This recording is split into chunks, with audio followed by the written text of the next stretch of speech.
Tuesday, everybody. I'm Bobby Burton, joined by Jerry Hamilton on Texas Football here. We're here to talk a little recruiting action tonight, maybe some football. A couple of you guys already have a football question in that we want to get to as well. But on each and every Monday night, it's Talkin' Ball.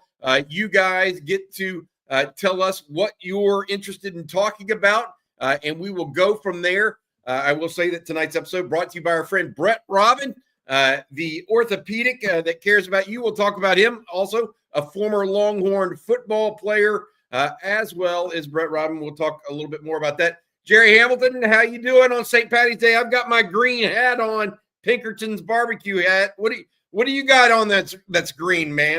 Nothing, man. I'm nothing. I used to celebrate this when I lived in Florida. There was always a big day around St. Patty's Day, but I've totally lost track, and I whiffed on this today. But we do have NCAA basketball tomorrow night, so there is that. Well, it's the first four, right? It's the new name or whatever that's called that the Longhorns are playing in. We may talk a little bit about that if you guys want to. This really is Talkin' Ball, which means we do whatever we want to, talk about it any way we want to, and however we want to. You guys help us figure that out, and we will go from there and see what we can do. Let's start off with a question. This one I think is good, Jerry, if you don't mind. Yeah. From Joe Z. For spring ball, I hope we hear the defense is way ahead of the offense, considering how much the offense lost. Jerry, what do you make of that statement? I mean, do you agree with him or not? I think on one level, I expect it to be. Look, it's a team that returns multiple pass rushers versus an offensive line that's going to be finding continuity in the spring when the ones go 1v1 scenario. So I think the pass rush, we're going to hear a lot about the pass rush looking really good this spring, as they should. On the flip side of that, we hope Arch looks really good. And that way, looks the offense. If Arch looks good, that means guys are catching the football, guys are pass pro. I mean, there's a lot of things that come with it. So I do expect the defense to be ahead of the offense because they return so many playmakers in the front seven. I can see that, but I don't necessarily agree. I don't hope that we see one side dominating at all. I hope we see good stuff from both of them. Bluntly, I think that we may see a little bit more on defense, but I don't wish it, if that makes sense, Joe. I get where you're going with that because you want to see a dominant side of the football at some point. I'm not sure where that will rest, at least at this point. I will say this, Joe, I want to see some explosive plays out of this offense early in Arch Manning in spring practice, if possible, Jerry, because I think that could be what the Texas offense hangs its hat on in 2025. Yeah. And if it's every down defense that you want to see suffocating, Joe, I get it. I want to see some offense that has some firepower. All right, Michael Terry, let's talk about him from Lou Dog.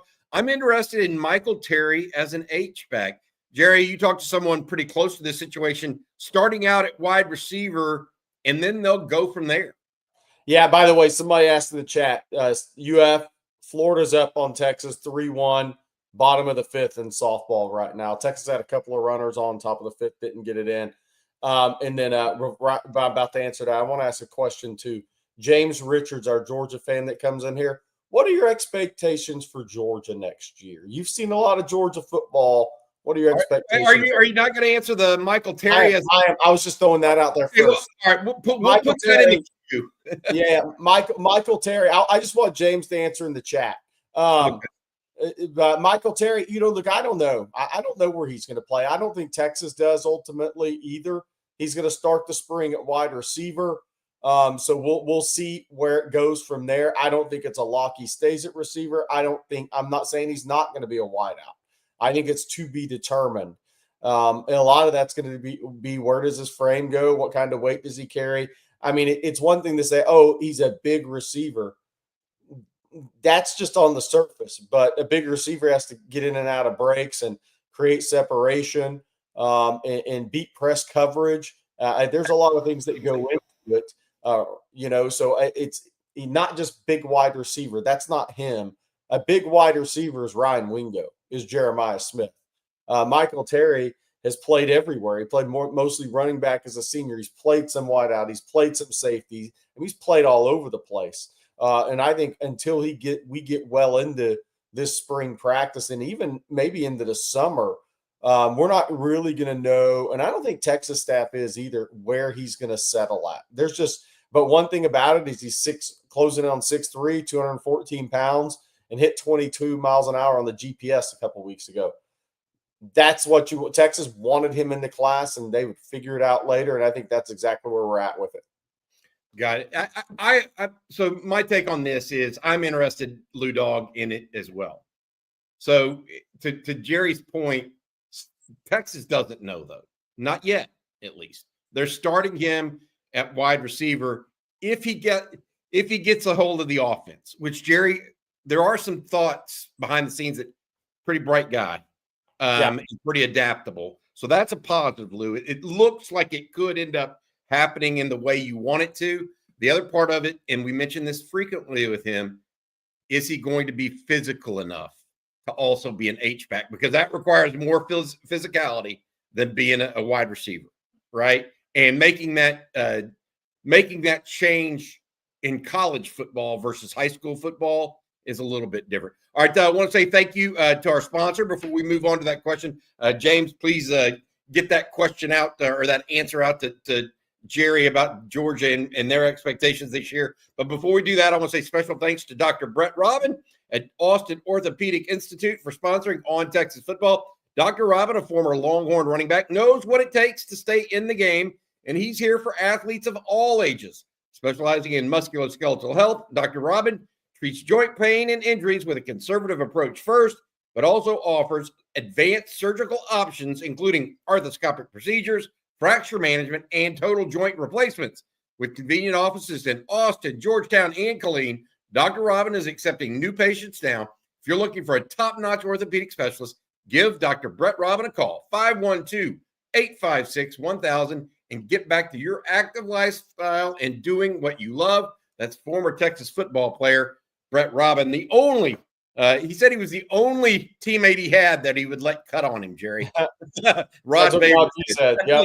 That is quite the recommendation. All right, next up we had Scott Surgeon with a question, Jerry. Any portal silent commitments? Not that I'm aware. Jerry's shaking his head no. Now, I will say this. Texas is hopeful people go in the portal that they want commitments from. But Texas, as of right now, is, to my knowledge, there is not a person in the portal that they are actively pursuing at any position. Now, will that change? When does it open? April 15th, Jerry? Is that right? Yep. Will that change on April 15th, Scott? Very well could. Is it expected to change? We would say yes, likely. But I don't know about commitments. I know that they're not, as I said, as of right now, Jerry nor I know of anybody that's already in the portal that they're actively pursuing. They may get ready to pursue some once they go into the portal. Yeah. This one, Jerry, what do you guys think of Deion Sanders' comments today about spring ball facing another school similar to what the NFL does with joint practices during training camp in July? This is from KD35. I'm the best. Good to hear from you, bud. Jerry, you and I talked about this. We've talked about it multiple times. Why not do this in mid-August or early August? Yep. That's what the NFL does. You know, that's what high school football does. I mean, everybody but college. Yep. That's a great. I didn't even think about high school football doing it. They have a scrimmage. Now, they don't have practice against other teams, though. Right. Really, what the NFL does, which I think is great, is they go and practice a couple days. Right. I think that's what I think Texas and another team would get a lot out of that. Seeing different faces react to different things, that sort of stuff. Yeah. You think college coaches maybe though are too provincial about their schemes to do that, or is the transfer portal too much of a Wild West atmosphere? Yeah. So here's the problem: if I was, I don't know, Texas State, I wouldn't go scrimmage Texas and let them look at my guys matched up against their guys. I wouldn't do it. Because I know I have a couple of guys that they'd end up wanting after that scrimmage. So if you can get around that, I think it's a great idea. Actually, we've talked about this for a long time, even a spring game as a controlled scrimmage against another team. But it seems like spring games are going to go by the wayside the next few years, or at least a lot of them are. So a preseason scrimmage, I think it's a great idea.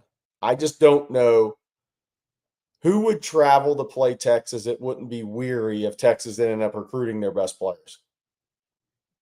Yes, I agree. If you're Texas, you don't care. We want Texas State to come. Texas State's a perfect example. They would have maybe lost one of their starting defensive tackles.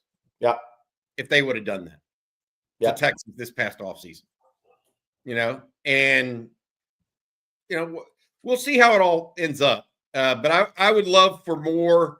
I would love for this iteration of college football, because I really do believe we're seeing a new iteration of college football, right? We've gone to a 16 or a 12-team playoff. We think that's going to go to 16. Okay. We're seeing a kind of a breaking away from the NCAA. So the parameters with which we talk about this stuff can be reconfigured, right? And rethought. Why not do things like that? So KD 35, and he's not, Deion Sanders is the latest to talk about. He's not the one that made it up. He is one that's currently advocating it, apparently. A little bit more Michael Terry talk for you, Jerry, from Syracuse Orange. When Choice talked about not taking an RB out of the portal, and he did that before, was it the Arizona State game? Yeah, it was. Ohio State. But right before the Arizona State game, CJ asked him, "You going to take any running backs out of the portal?" He said, "Nah, Choice is good." Was it because he saw Michael Terry III in the backfield? Man, I don't think he had that foresight. No. You think you don't think so either? I think Choice loves the guys he recruits. I think he thinks James Simon is coming. I mean, compare James Simon to Jonathan Brooks in the same press conference or in that same interview session. He said he's got a lot of characteristics that Jonathan Brooks had. So he obviously loves James Simon. Ricky Stewart is kind of his Trey Wisner in that class, the guy that was overlooked. He's more wiry. He's going to need a little time.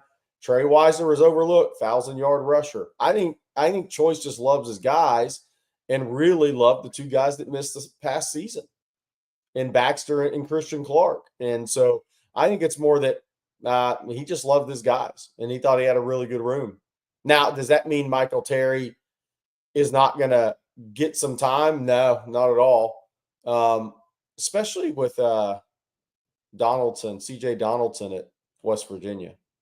Yeah, now that he's at Ohio State. That's not just saw a guy that was recruited as a tight end / athlete that ended up playing running back, do pretty well and go to Ohio State.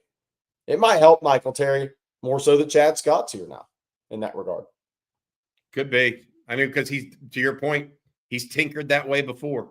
Yeah. The one thing I will say, CJ Donaldson had no problem handling the physicality. That's right. That's all. That's the whole deal. I'm telling you, the only thing I worry about his eventual position, but I don't worry about his athleticism. I don't worry about his hands to be an offensive player.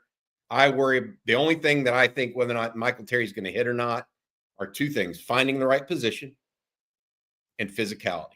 Yeah. He finds the right position and he has the physicality, he's going to be an NFL player. Yeah. But those are big ifs. And we're not saying he won't. He just has to go prove it. That's right.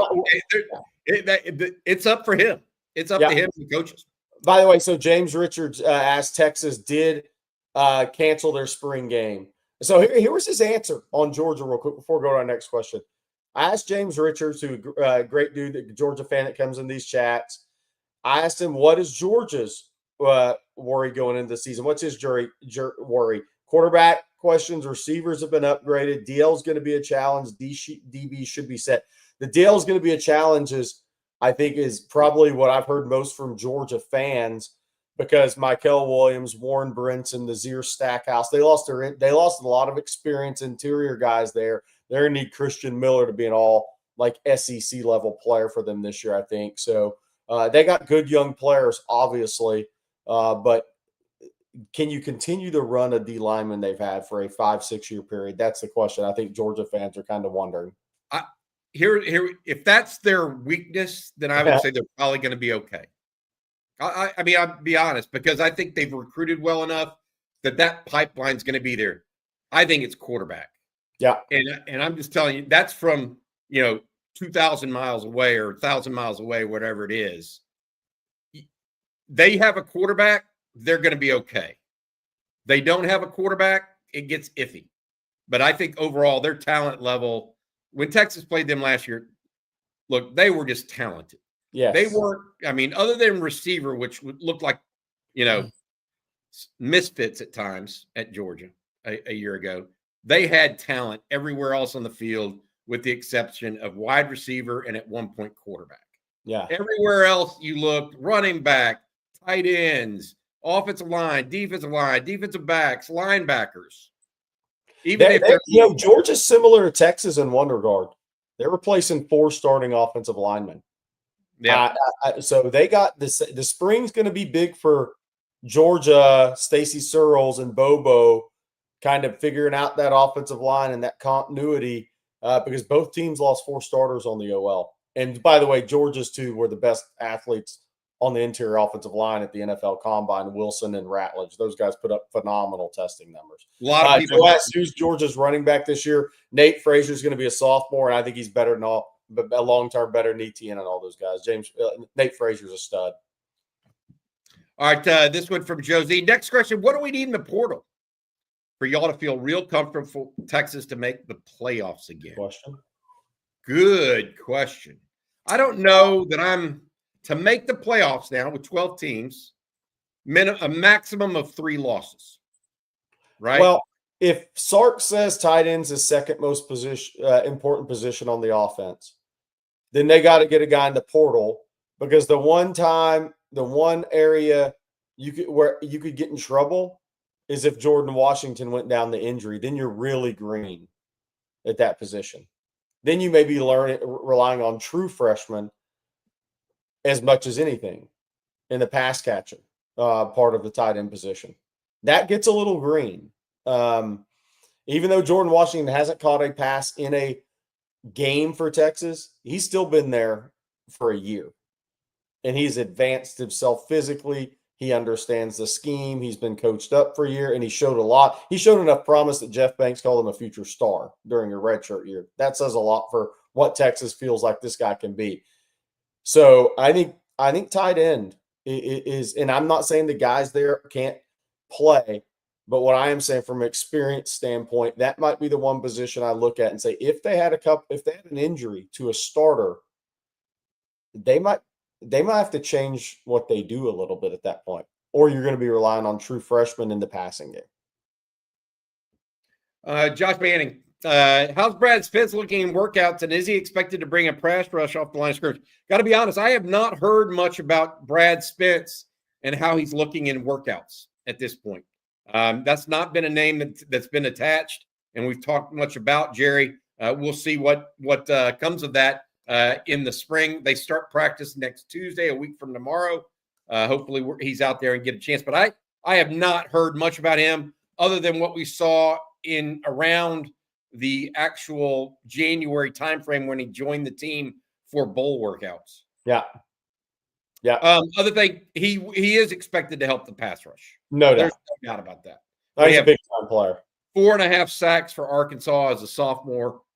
He's expected to be a high level contributor. We should say, some people have mentioned it in the chat. We should congrats to David Pierce on being named the head coach at Rice. Yeah, we've got that right here. Juan Garza, did you all see David Pierce, the former Texas baseball coach, to Rice? He starts on Friday. Wow. That's insane. Look, I can understand Pierce taking that job. He was Wayne Graham's assistant at Rice in the Rice glory days of baseball, won a national championship before he took the job at Tulane and then eventually at Texas. I think it's great fit for David Pierce. He knows the city of Houston and how to recruit that area very well, and we'll tap into that. Look, I'll bring this up. I put this out there. I think it was either last night or this morning. A&M is now 10-9 in the baseball season. They just went 0 against Alabama this week. At home. Okay. They do that again. I think you may see the shortest tenure in baseball history at Texas A&M. Because this is a unquestionably talented, highly talented A&M baseball team that's laying a big fat egg right now. Yeah. I mean, a huge one. Okay. And at some point when Texas is 17-1, people are going to start pointing fingers at the coach, not the players. And I'm telling you, A&M got Michael Early on a sweetheart deal because he wanted to be his first-time head coach. If that keeps happening, don't be surprised if Michael Early that they might pull that trigger there. Thank you, Lou Dog, for that super sticker. I think that's for the question we asked earlier today. Jerry, this is something we talked about a little bit in this morning's Coffee and Football. Who are the kickoff and punt return candidates? One of the punt return guys you mentioned is Aaron Butler as a possibility. DeAndre Moore, clearly, if his toe is okay, was the third string, I think, guy last year. He actually got, after Jonte Cook moved on, he was the second string behind Silas Bolden. So you'd think that DeAndre Moore might have a piece, something to say about that. Jonah Williams. That's my sleeper. I think Jonah will be on one of the look. He can be a punt returner. I know he doesn't fit the normal mold, but I think there's two types of punt returners: the Silas Boldens of the world, the guys who are super quick, explosive, make the first guy miss with a little boom boom and go. And then there's the guy who's big and breaks the first tackle, arm tackle with his strength, and then could get vertical to maximize without a lot of dancing. I could see Jonah Williams. Like, I've watched him a lot, living down in Friendswood, watching him at Galveston Ball. Whether it's punt return, whether it's kickoff return, I'll be surprised if he is not on one of those units for Texas. He has a real knack for it. And I think he's a playmaker. Look, there were some people that recruited him that thought he might be a better wideout. Some guys that worked with him in training actually said, hey, he may be a better wideout. He's just really good with the ball in his hands. So for a big kid. Of the freshman wide receivers, and I want you to include Michael Terry. Michael Terry is more of a kick returner than punt returner, correct? In your opinion? Possible there. Yeah, I don't see that. Okay. All right. Fair. Jamie French, kick returner, punt returner. Punt returner, and he'd be a guy, potentially. Okay. He's going to be a guy they at least look at, probably. Khalid Lockett, either? Nah. Okay. And then obviously Dalen McCutcheon, either? I don't think so. So I think so here's the question. I mean, it's been who have been your punt returns? It's been wide receivers, right? We need to watch the DBs, I think, on this team a little bit too, in that regard. Yeah, that's fair. We mentioned Jonah Williams, but is there somebody else on there? I mean, by the way, could Xavier Phil Same be on kickoff return potentially with that speed and that kind of that powerful, that compact power body type? Could Ricky Stewart on kickoff return potentially? Okay. Well, it's good to know. Good to think about. Hey, Josie, I forgot to answer this question myself. What do we need for Texas to make it back to the playoffs? 3 losses, I think, gets you into the playoffs again this year. Texas obviously only had 1 before the SEC championship. I think Texas needs the following: wide receiver, tight end, defensive tackle, and I would love for them to find one stud cornerback somehow. I mean, I know that's unlikely. I get it. But, man, I worry a little about corner right now, opposite Manny Muhammad, because Kobe Black's unproven. Jalen Gilbo trying a new position. Otherwise, you're relying on true freshmen. Warren Roberson, unproven at this point, hadn't really busted a grape yet since he's been at Texas at corner, right? Yeah, there's 2 sleeper positions. And I say this the same as corner as running back. If Texas doesn't go to the portal, then Texas fans, the one answer they have, our young guys are really, really good. Like Yeah. that's where those are just the way those are set up.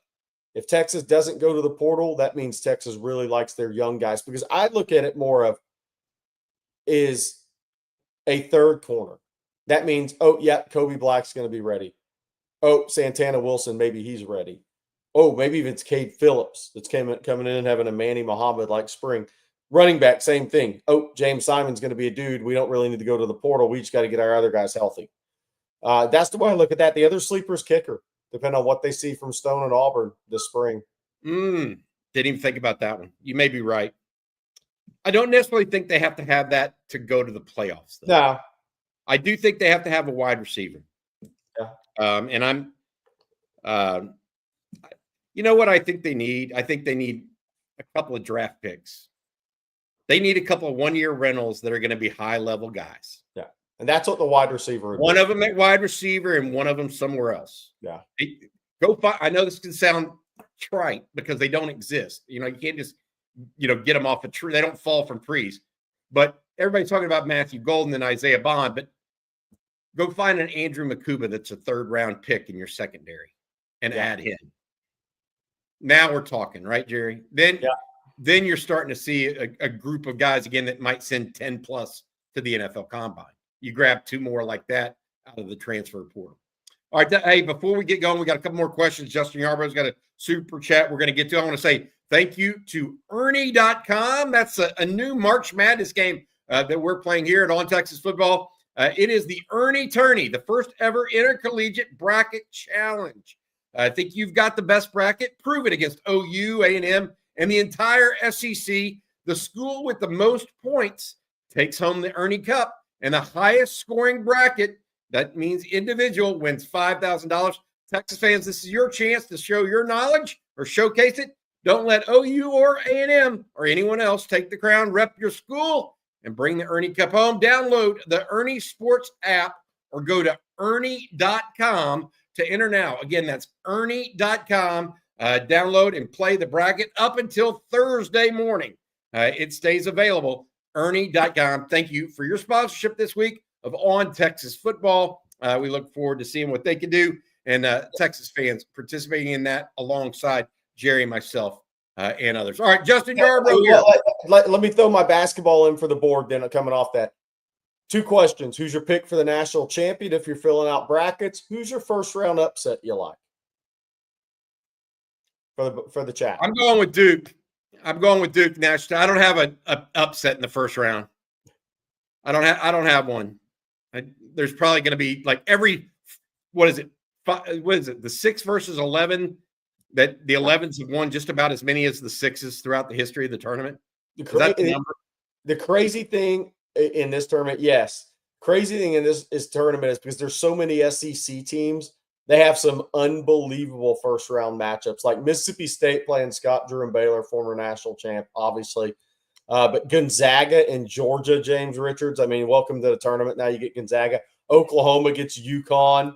I mean, because there's so many SEC teams in this tournament, there's some, like obviously Kansas, Self versus Cal. There's some awesome first-round games for SEC teams. And that should be the case. When you get 14 teams in, somebody's going to have Vanderbilt and St. Mary's. I mean, there's some awesome games in the first round in the SEC. For the SEC. All right, Justin Yarbrough here. What other teams fans complaining about our schedule? With other teams fans complaining about our schedule once again, what do y'all think our strength of schedule looks like in the 26th season? Hey, why don't some of these guys that are crying go play Ohio State in the preseason? Yeah. Cry me a river. Yeah. While you're playing, like, I don't know. What's A&M? I guess A&M has somebody big this year, don't they? Or OU takes on, was it OU have Notre Dame? OU has Michigan and Norman. I mean, who does A&M have? At Notre Dame. At Notre Dame, okay. Who's crying? I mean, I wonder who else he's asking the 26th season, which is interesting. No, he's saying they're crying. Oh. They're complaining about the 25 season. And my point on that is, cry me a river. I have no clue about. They don't know what they're going to do yet for the 26 season. Well, I have 2 predictions on that. Texas will play at Ole Miss, and they'll play Tennessee at home. Okay, so one of the two there. Arch and Peyton, both of them. I think Tennessee, Texas, Tennessee's going to replace somebody, and Ole Miss is going to replace somebody because the SEC is going to have Arch Manning versus Ole Miss and Arch Manning versus Peyton in Tennessee. It's going to happen. You can mark those down. I'm here for it. That's good TV. Yeah. I don't back down from things like that. Like Arch at Ole Miss if that's not on the schedule, I'll be shocked. If a Manning doesn't return to Oxford, yes, that'll be. And it's the last chance unless Peyton's kid goes to the SEC, which they all have. Yeah, that's true. All right, Tong Vu here. That was a good response there, Jerry. Is Jalen Carter a good comp for Justice Terry? You hope so. Man, I'll tell you what Georgia thought, James Richards, inside the Georgia building. They thought Justice Terry was Devontae Wyatt when they were recruiting him. So Devontae Wyatt, first-round pick, 6'3.5", about 305, more of a 5/3 guy. I think Jalen Carter's more of the surefire inside guy. I think Justice Terry's going to hang on that 5'3" for a while and see how long it takes him to kind of build out that entire frame because he was 273 pounds last week, and he came in the mid-250s. He's going to be 295, 300-pounder in time, but he's 273 as of last week. So Devontae Wyatt's what Georgia people thought in the building. Pretty good player. You hope so if you're Texas. That works for me. First rounder. Yeah. Bert Orange Horn. Has spring practice really opened, or is it still team scheduled workouts? Correct. It is just team scheduled workouts until Tuesday of next week. So Tuesday of next week, Texas will open spring practice in the morning and then have pro day that afternoon. So I'm headed to Austin on Monday of next week. I'll definitely be at pro day. If they open practice, we'll be at practice too. Jerry will be there as well. CJ Vogel, Jeff Howe, we'll all try to be there. But look, long story short, it is still just team scheduled workouts. I think they just came back from spring break. They're back at it again. We'll see how all this goes. But Texas needs to be ready to go. It is time to put the pads on here in a little bit. Ryan Nelson, Texas at LSU, Arch playing at LSU. I mean, if those 3 teams aren't on the schedule, I'll be pretty surprised. The SEC has their way. Why wouldn't they just rotate out the old ones with new ones and keep Oklahoma and A&M and Arkansas? That's it. So you got to think about this too, because Justin Yarbrough, I neglected to talk about it because I think we all know it. We don't know yet if the SEC is going to go to 9-game schedules in conference in 2026. They're not going to unless they up the number of teams in the playoffs and the number of guaranteed bids by the SEC. Yeah. So the SEC is not going to say, okay, we'll go to 9 games in 16 teams, but we don't get any certain number in. They want at least 4 teams in the playoff if they go to 16. So does the Big Ten. And guess what? They have the leverage to do that. And so my guess, Justin, is that they will actually have 9 SEC games. They'll probably shorten it to 3 or to 2 or 3 out of conference and then go from there. So that's what that'll be. All right, another question here. This one from Charlie 990. Thank you, Charlie.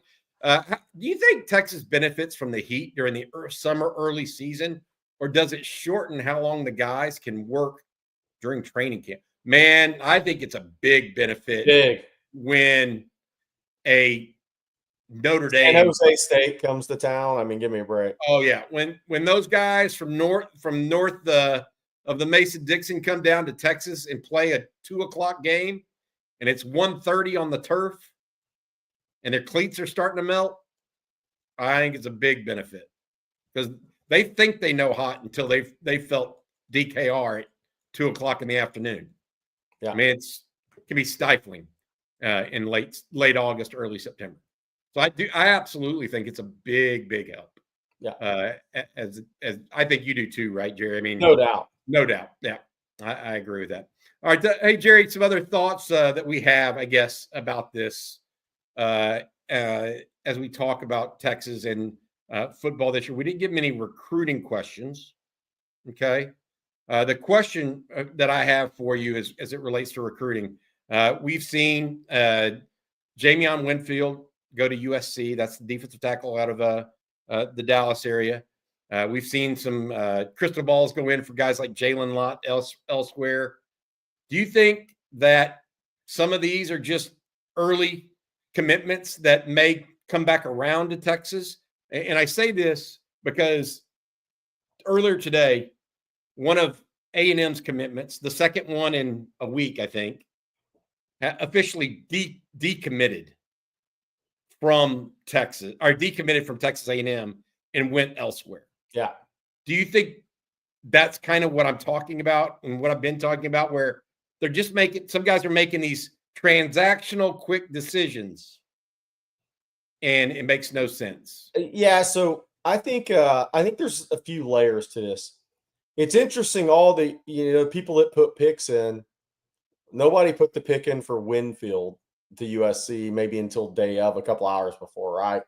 So I think from an industry standpoint, and I'm just being real, I think there's a pressure on guys in some companies to make picks for marketing purposes for companies. We've all lived it. It's part of the game, and it is. So that's one. I think two, Texas hasn't really gotten to the NIL part of recruitment yet. But other schools, if you're Oregon and USC, you have to be really aggressive on that early to ensure those kids fly across the country to come see you. Because USC's got the best unofficial visit going.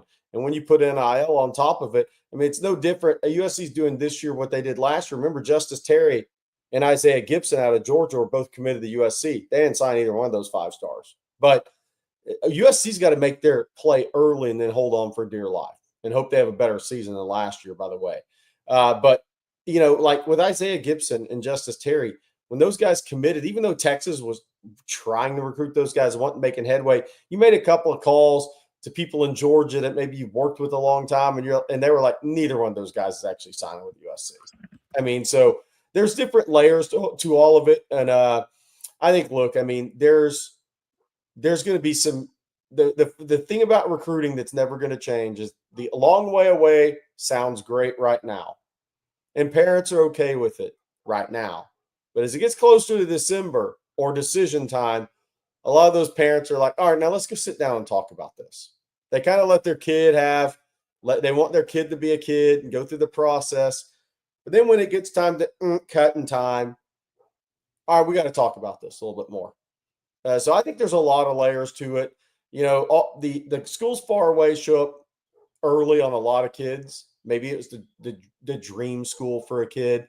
But then when this stuff gets really tight and it gets close to not just decision time, now decision time's August, but signing day in December, it's amazing how some of those discussions change. Texas took one on the chin with Kellen Wiley last year at Armwood. Yep. They thought they were going to get the linebacker from Armwood. They offered late. He made an official visit. He had pretty much told Texas he was coming. The coaching staff at Armwood told me they thought the kid was going to Texas. Then at that last little few hours, maybe day before, I think the family really liked the idea of Miami being closer, being able to just drive across Alligator Alley and go watch their kid play. It happens.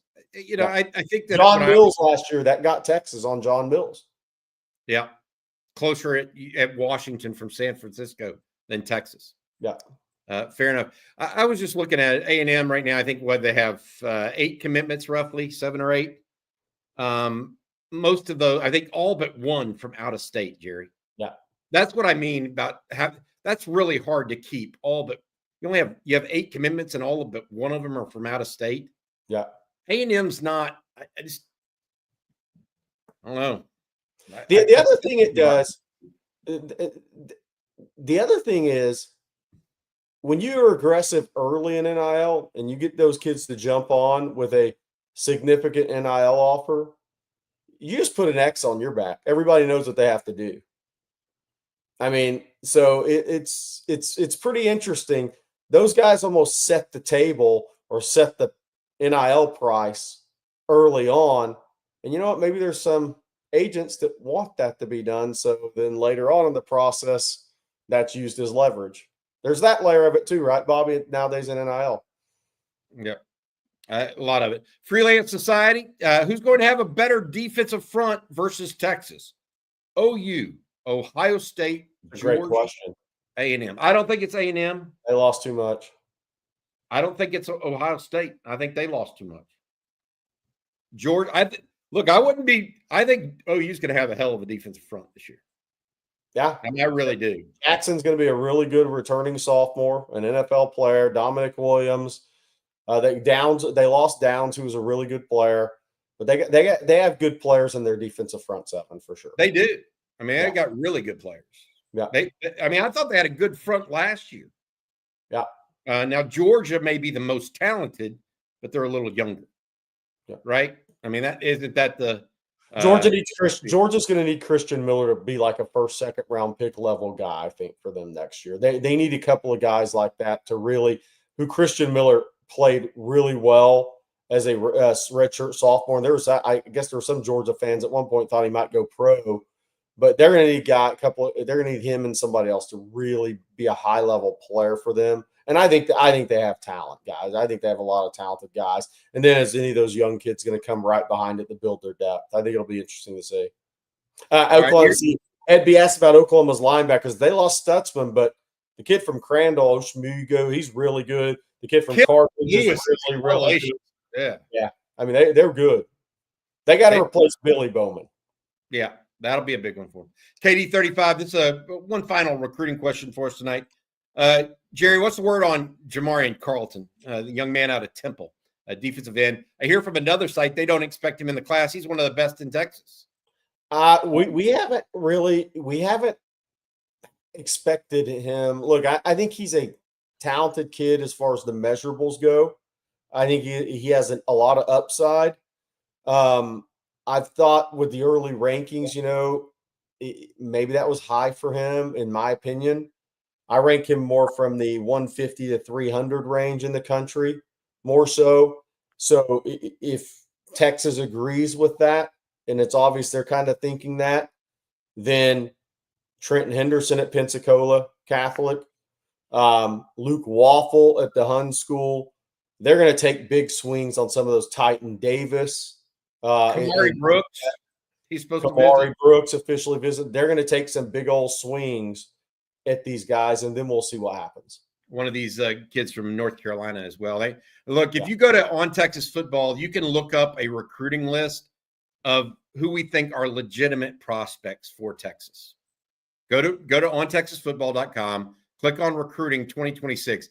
It doesn't have everybody that Texas has offered. It has who we think are legitimate prospects for Texas. Now, that doesn't mean they're leading for them, but they are. What's the best way to put it, Jerry? Well,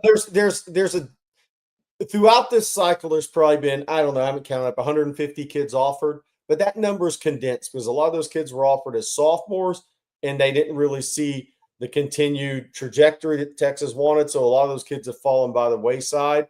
So it's more of the condensed, up-to-date offer list. Yes. It's not, and that's not to knock anybody. No. It's kind of to tell everybody, look, this is where we see things right now, and so that's kind of where it's at this point. So we're up to 42 official visitors. I expect that number to go to 50. I've been saying 48, 50. It's looking more like 50 to me. So we'll see that because there's going to be a few more D linemen on that list, a couple more edges on that list, probably a couple more running backs add that list. I mean, it's pretty quick to get up to 50 right now.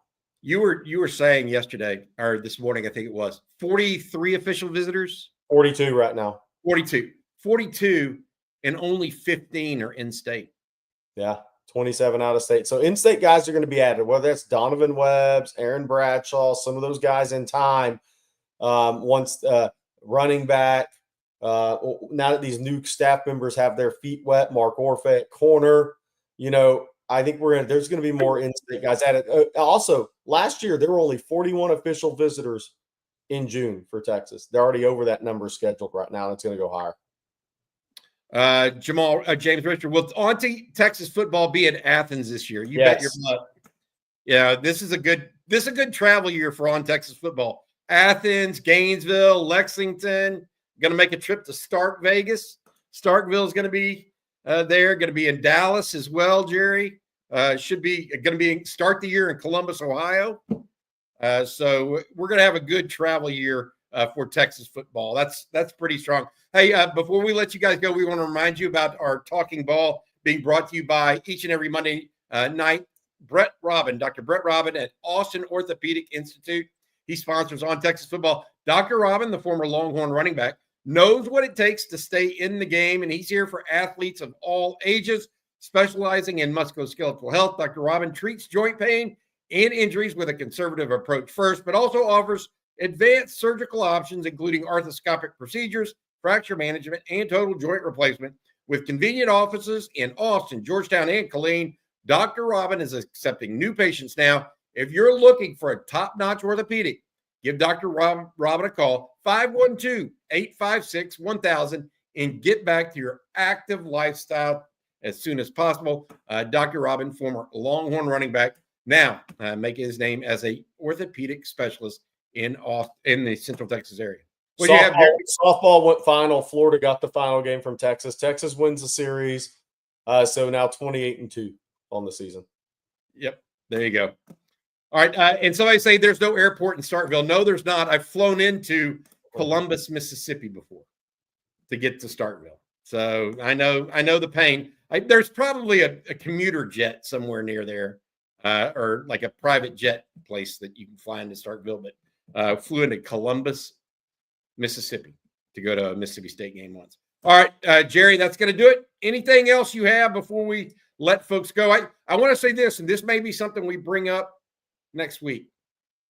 Is Trey Moore going to take snaps from Brad Spence? If you mean currently, no.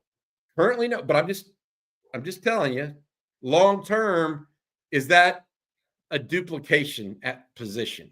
Not a bad question. I think Spence is a more physical player. Moore may be a little more elusive in space. May be able to handle the backs out of the backfield, et cetera. We'll see what happens, because Moore is working some at outside linebacker this year, not just a true defensive end type prospect. All right, Jerry, thank you so much. Matt Hutchison behind the scenes, thank you as well. Thanks to all of you guys. Wear green, unlike Jerry Hamilton. You know, y'all have a little fun tonight. Maybe have a cocktail or two, sip on some Yingling, Flight from Yingling, whatever you want to do, Flat Creek wine, whatever you enjoy yourself. But sit back, rest, get ready for the NCAA tournament coming starting tomorrow night. For Jerry Hamilton and Matt Hutchison, I'm Bobby Burton. You guys have a good night. Hook 'em.